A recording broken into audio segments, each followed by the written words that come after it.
रात के मुसाफिर। अंधेरी काली रात, एक सुनसान सड़क पर जहां भूले भटके कोई गाड़ी आ रही थी।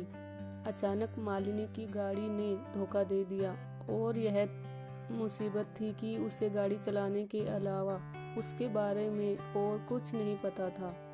अब उसे महसूस हो रहा था कि उसे रात के वक्त सफ़र नहीं करना चाहिए था। जहां उसके मोबाइल में सिग्नल नहीं आ रहे थे, वहीं किसी गाड़ी को रोकने से भी घबरा रही थी, क्योंकि उसे इस बात का डर था कि कहीं किसी से मदद लेने के चक्कर में वह कोई और मुसीबत मोल न ले ले। तभी एक लंबी गाड़ी उसके पास आकर रुकी। क्या आपकी गाड़ी खराब हो गई है? मालिनी जी, पता नहीं क्या हुआ है, स्टार्ट ही नहीं हो रही। प्लीज़ आप देख लेंगे। सॉरी मैडम, मुझे गाड़ी के बारे में कुछ ज़्यादा नहीं पता है, लेकिन अगर आप कहें तो मैं आपको कहीं छोड़ सकता हूँ। आप कहाँ जा रही हैं? मालिनी, मैं दिल्ली से आ रही थी और जयपुर के लिए जा रही थी। अरे, मैं भी मथुरा जा रहा हूँ, आपको छोड़ दूंगा, आ जाइए। मालिनी गाड़ी में बैठने से घबरा रही थी। क्या सोच रही है? घबराइए नहीं। देखिए, मैं एक शादीशुदा आदमी हूँ और आधी रात में एक सुनसान सड़क पर कुछ भी हो सकता है। प्लीज़ आ जाइए। मालिनी के सामने और कोई चारा भी नहीं था, इसलिए वह गाड़ी में बैठ गई। मेरा नाम विशाल है, मेरा कपड़ों का शोरूम है और मैं अपनी बीवी को लेने मथुरा जा रहा था। असल में बच्चे छुट्टियों में नानी के घर गए हुए थे। अब उनका जी भर गया है, इसलिए बुलावा आया है कि लेने आ जाओ।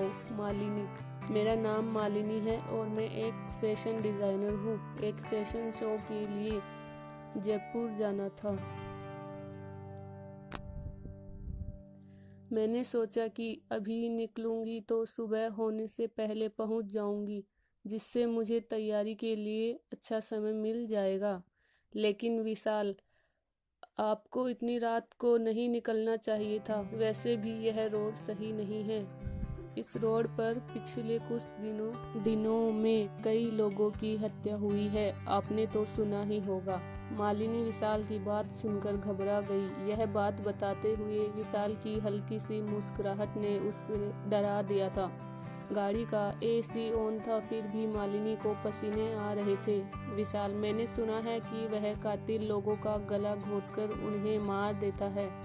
आज तक पुलिस को कोई सबूत नहीं मिला। विशाल हंसने लगा। आप जैसी बहादुर लड़की रात में अकेले सफर कर रही है, उससे कैसा डर? मालिनी, देखिए, यह मेरी मजबूरी है।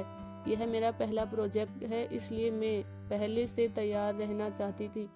विशाल अब फ्लर्ट करने लगा था। आप भी कहाँ फैशन डिजाइनिंग में पड़ गई? आप जैसी सुंदर लड़की को तो मॉडल होना चाहिए था। सारे शो हाउसफुल हो जाएंगे। मालिनी विशाल के बदलते मिजाज को देखकर थोड़ा सतर्क होने लगी। उसने अपने बैग में से पानी की बोतल निकाली और पानी पीने लगी। विशाल, प्यास तो मुझे भी लगी है, क्या आप मेरी प्यास बुझा देंगी? मालिनी, क्या मतलब है आपका? विशाल, मेरा मतलब है कि मुझे भी प्यास लगी है, प्लीज़ अपनी बोतल दे दीजिएगा। मालिनी, आपकी अपनी बोतल भी तो रखी है, उससे पी लीजिए। विशाल, उसमें वो बात कहाँ जो आपकी बोतल में है। मालिनी, देखिए, मेरे साथ ऐसी बातें नहीं कीजिए, नहीं तो मैं गाड़ी से उतर जाऊँ। विशाल, अरे आप तो बुरा मान गई, मैं तो मजाक कर रहा था। विशाल ने मालिनी से बोतल ली और पानी पीने लगा। मालिनी को उसका यह व्यवहार अजीब लग रहा था। तभी मालिनी ने देखा कि उसके मोबाइल में सिग्नल आ गए हैं और वह फ़ोन करने लगी।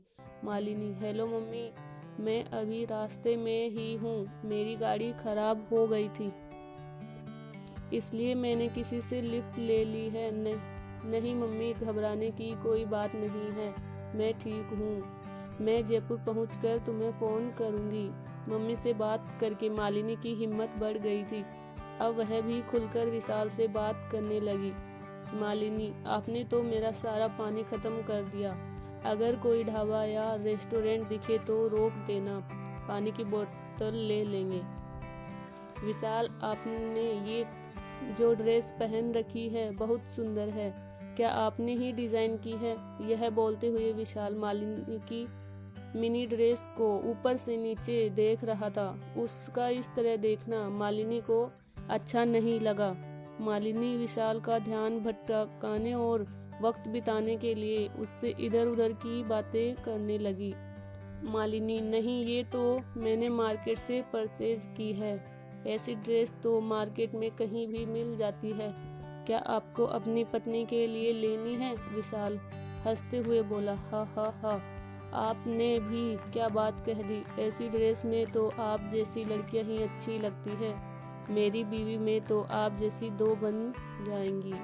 विशाल, हमारी बात तो बीच में ही रह गई। मैं आपको बता रहा था कि आगे से इतनी रात में भूलकर भी इस सड़क पर सफ़र नहीं करना, क्योंकि ना जाने कौन किस बात का बदला ले रहा है।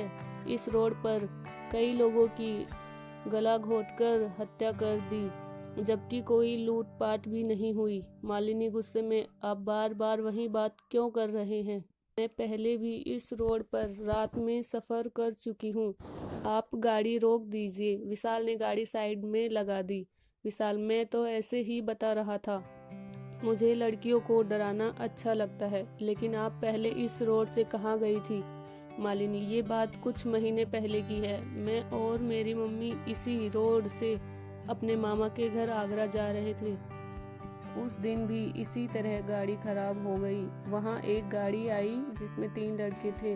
मैं अपनी मम्मी के साथ थी तो बिल्कुल नहीं घबरा रही थी। उन्होंने हमें लिफ्ट दी, हम भी गाड़ी में बैठ गए। लेकिन बीच रास्ते में वह लड़के मेरे साथ बदतमीजी करने लगे। हमने विरोध किया तो उन्होंने गाड़ी एक सुनसान जगह पर रोक दी। मेरी माँ ने उन्हें रोकने की बहुत कोशिश की। विशाल बीच में बोल पड़ा, ओ, तब आप मुझे डराने की कोशिश कर रही हैं, लेकिन यह चाल मुझ पर नहीं चलने वाली। मालिनी, यह कोई मजाक नहीं है। उन्होंने मेरी माँ को चलती गाड़ी से गिरा दिया और मेरे साथ गलत काम करने के बाद मुझे भी मारने की कोशिश की, लेकिन किसी तरह मैं भाग गई। कुछ लोगों ने मुझे हॉस्पिटल पहुंचाया। जब मुझे होश आया तो पता चला कि मेरी मम्मी की मौत हो गई है। मैंने उन लोगों को ढूंढने की बहुत कोशिश की, लेकिन उनका कुछ पता नहीं चला। फिर मैंने फैसला किया कि इसके जिम्मेदार वह लोग हैं जो अकेली लड़की को देखकर उसे लिफ्ट देने के बहाने उसे इस्तेमाल करने की सोचते हैं। इसलिए मैं पिछले कई हफ्तों से तुम जैसे लोगों का इंतजार करती हूँ और उन्हें मार देती हूँ। विशाल खांसते हुए, अब मजाक बंद करो। तुम जैसी लड़की क्या किसी को मारेगी?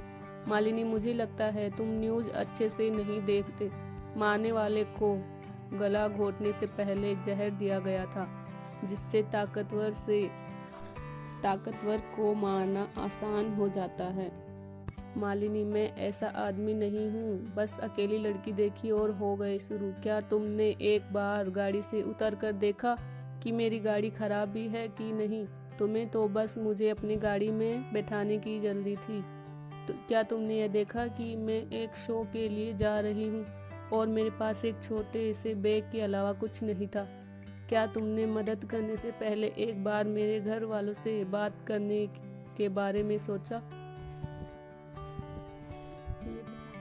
नहीं, क्योंकि तुम तो रंगीन सपनों में खोए हुए थे कि कब मैं मानूं और तुम गाड़ी किसी होटल पर लगाओ।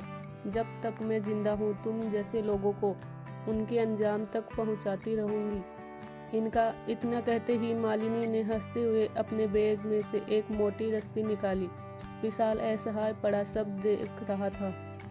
धीरे धीरे उसकी आंखों के आगे अंधेरा छाने लगा।